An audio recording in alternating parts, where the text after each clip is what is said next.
One of the most infrequent scoring plays in all of football is the two-point safety play. We will share exactly what a safety is and some of the facts and figures and big games that safeties have been scored in. We have all these stories and more coming up in just a moment. This is the Pigskin Daily History Dispatch, a podcast that covers the anniversaries of American football events throughout history on a day-to-day basis. Your host, Darren Hayes, is podcasting from America's North Shore to bring you the memories of the gridiron, one day at a time. So as we come out of the tunnel of the Sports History Network, let's take the field and go no huddle through the portal of positive gridiron history with pigskindispatch.com. This podcast is part of the Sports History Network, your headquarters for the yesteryear of your favorite sport. You can learn more at sportshistorynetwork.com.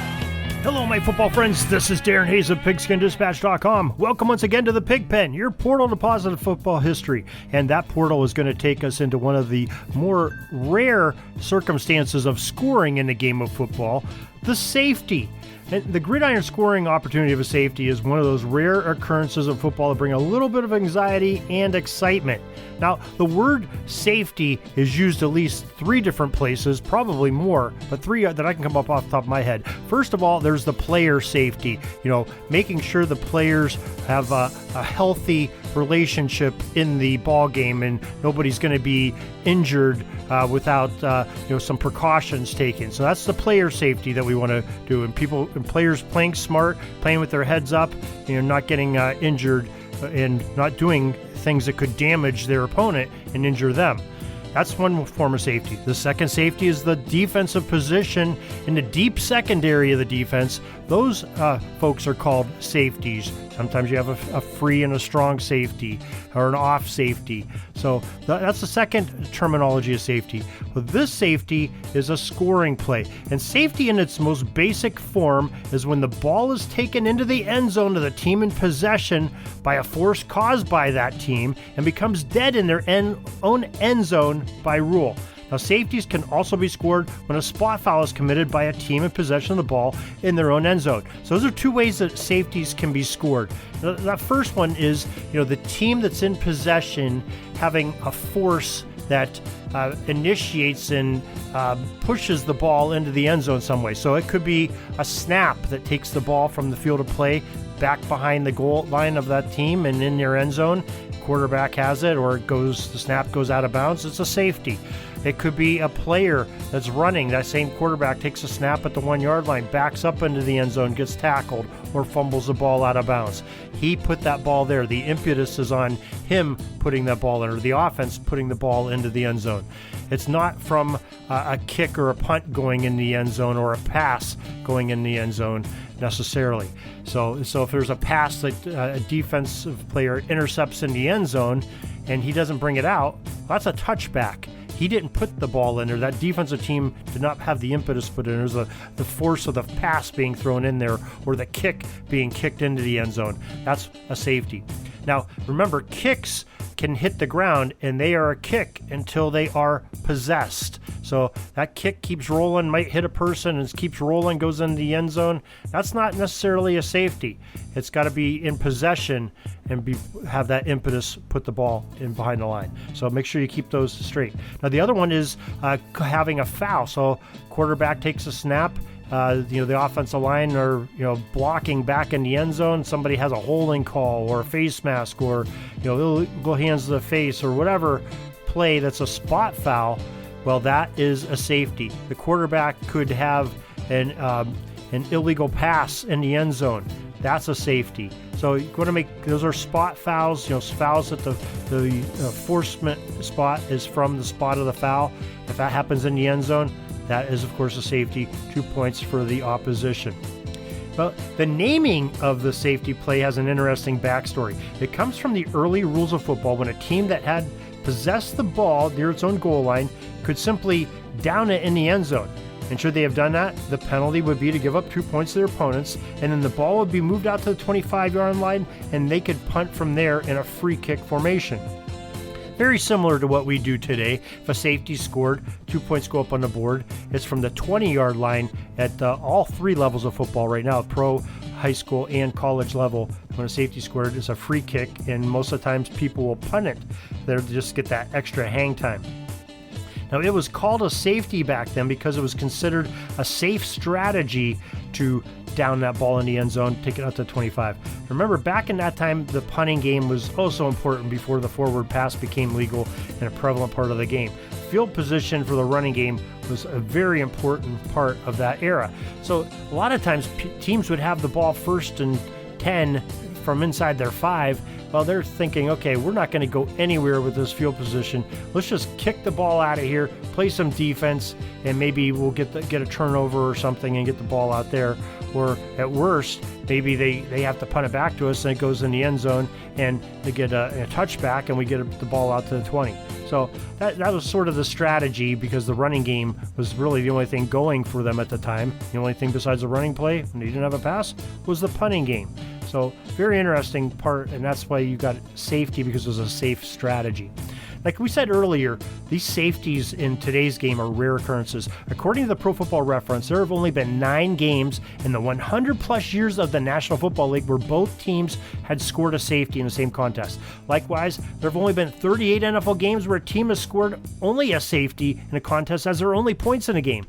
The 1943 season was the low point for NFL safeties scored, when there were 0 committed in that year. And on the flip side, the record for safeties being scored in an NFL season is a number of 26, and that happened in 1988 season. We'll talk about defensive stalemates. An early NFL game saw 5 games where the only scoring in the contest was the safety. These were the November 29th, 1923 game. The Akron Pros had a 2-0 win over the Buffalo All-Americans. November 21st, 1926, the Kansas City Cowboys won 2-0 over the Buffalo Rangers. In November 29th, 1928, the Frankfurt Yellow Jackets won 2-0 over the Green Bay Packers. October 16th, 1932, the Green Bay Packers won 2-0 over the Bears. And on September 18th, 1938, just to return the favor, the Chicago Bears scored 2, Green Bay Packers nothing in that contest. Now, the NFL team record for safeties in a single game is 3, which all occurred when the Los Angeles Rams recorded 3 against the New York Giants on September 30th, 1984. Not a good day to be on the offensive team of the Giants on that day. Now, the individual records for safeties in a single game is 2.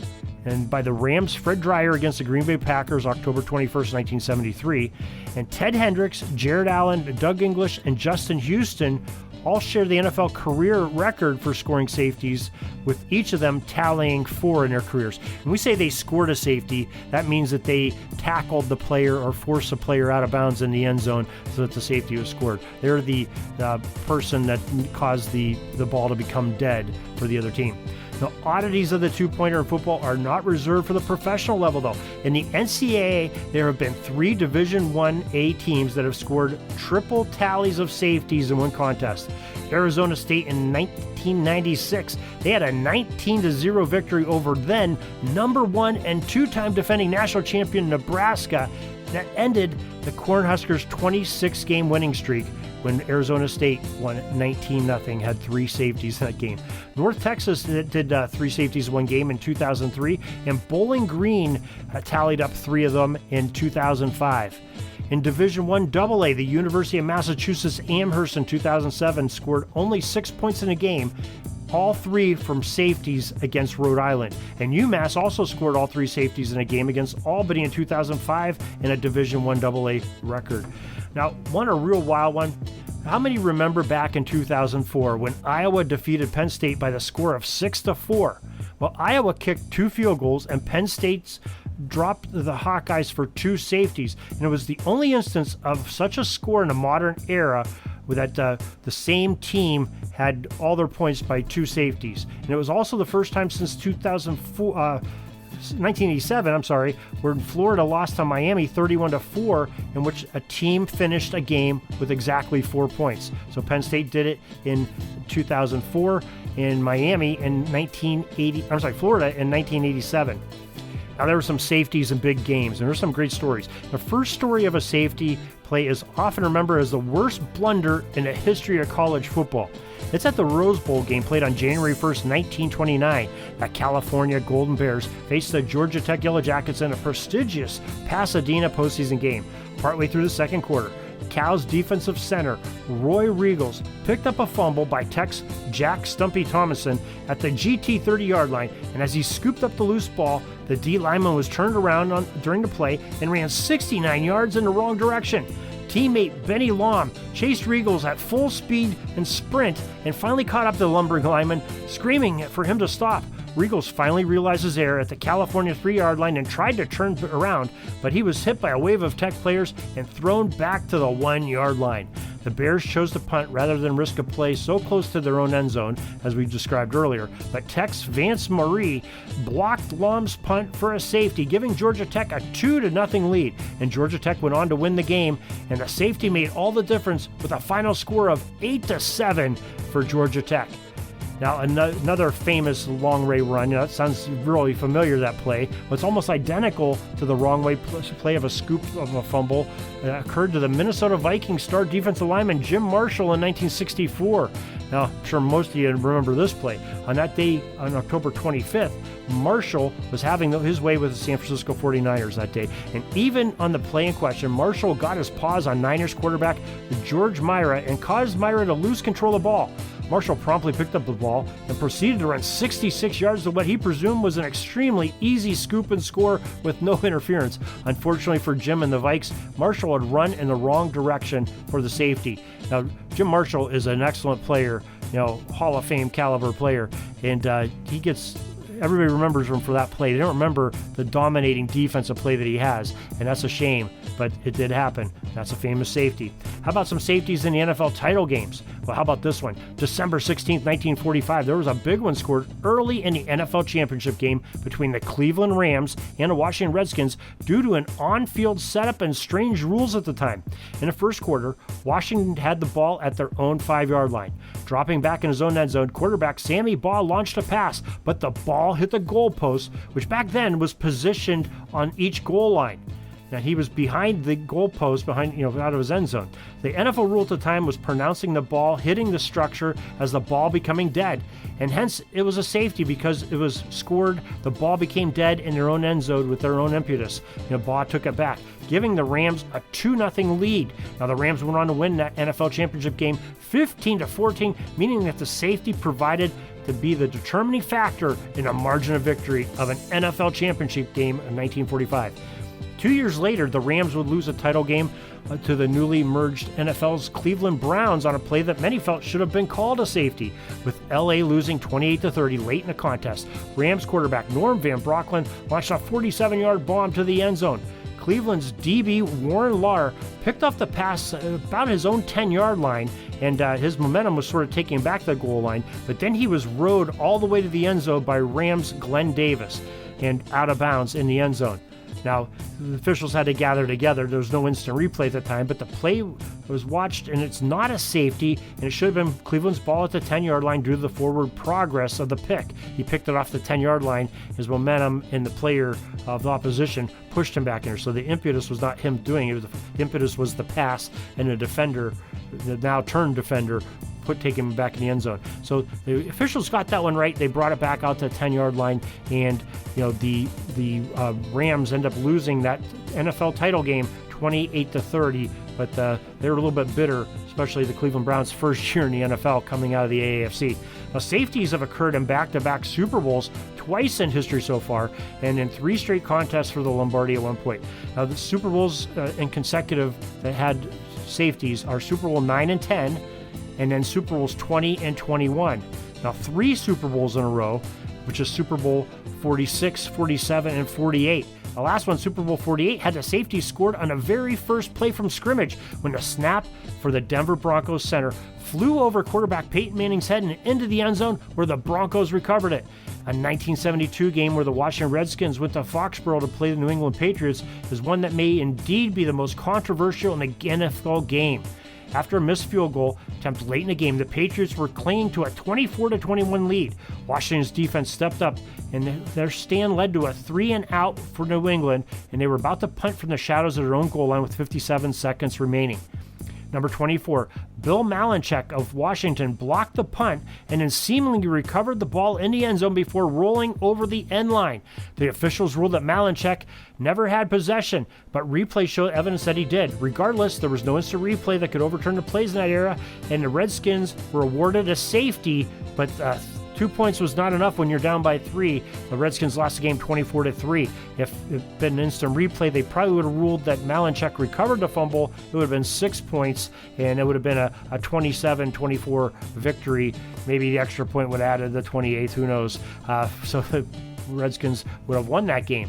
So even a rarer safety is the 1-point safety that's never been scored in the NFL. The NFL 1-point safety. We'll talk more about that in a future podcast, and we thank you for joining us here for this another bit of football history here on Pigskin Dispatch. We bring you football history each and every day.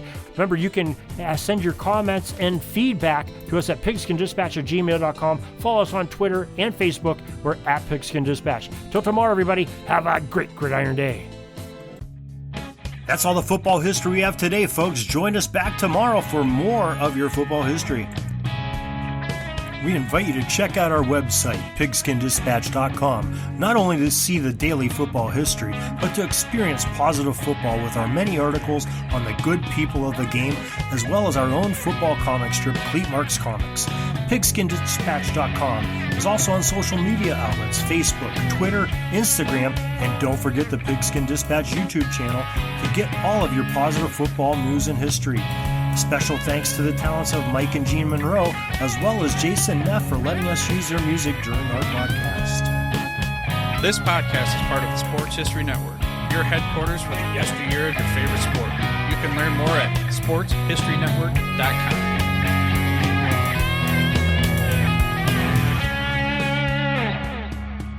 Are you having a hard time figuring out what to get Dad for Father's Day? You should check out Row 1 Brand's Vintage Pictorum Gallery. They have America's best sports art. With over 7,200 historic sports prints, you're assured to find something unique for Dad this Father's Day. Instead of a boring old tie, get him a historic baseball photo taken by Henry High Sandom at the historic Polo Grounds Stadium in New York City during the 1894 Temple Cup. Or, if he's an NFL buff, check out the 1963 vintage NFL poster. These are so good looking that you'll be amazed how they turn out. Shop now at sportshistorynetwork.com/row1 and save 15% off your order.